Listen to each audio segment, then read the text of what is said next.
Le Seigneur allait de lieu en lieu, faisant du bien et guérissant tous ceux qui étaient sous l'empire du diable. En quelques termes, le Seigneur a décrit sa mission terrestre. L'Esprit du Seigneur est sur moi parce qu'il m'a oint pour annoncer une bonne nouvelle aux pauvres. Il m'a envoyé pour guérir ceux qui ont le cœur brisé, pour proclamer aux captifs la délivrance, et aux aveugles le recouvrement de la vue, pour envoyer libres les opprimés. Luc 4, 18, 19. Telle était son œuvre. On pouvait trouver des villages entiers où ne se faisait plus entendre aucun gémissement arraché par la maladie.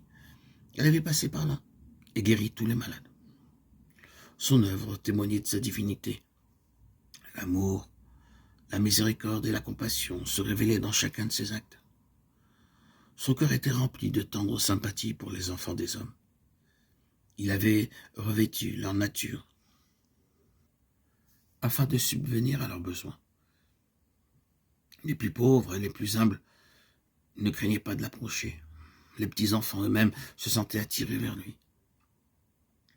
Ils aimaient à monter sur ses genoux et à fixer leur regard sur son visage pensif, où se lisait un amour infini.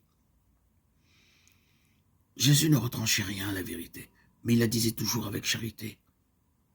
Ses rapports avec le peuple étaient empreints d'un tact parfait, d'une exquise délicatesse. Aucune brusquerie, pas un mot sévère sans nécessité. Jamais il ne faisait inutilement de la peine à une âme sensible. Il ne censurait pas la faiblesse humaine.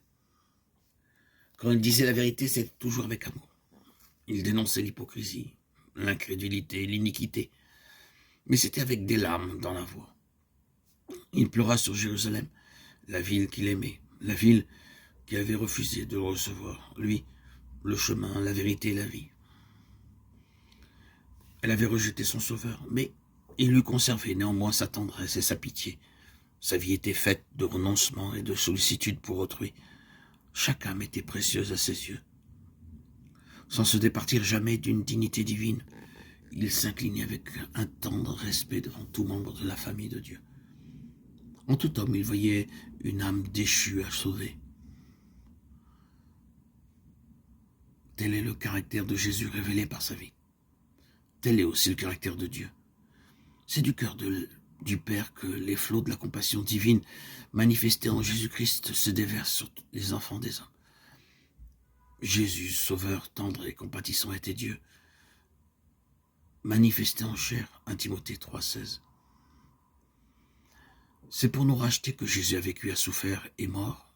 Il est devenu homme de douleur, afin de nous faire participer à la joie éternelle.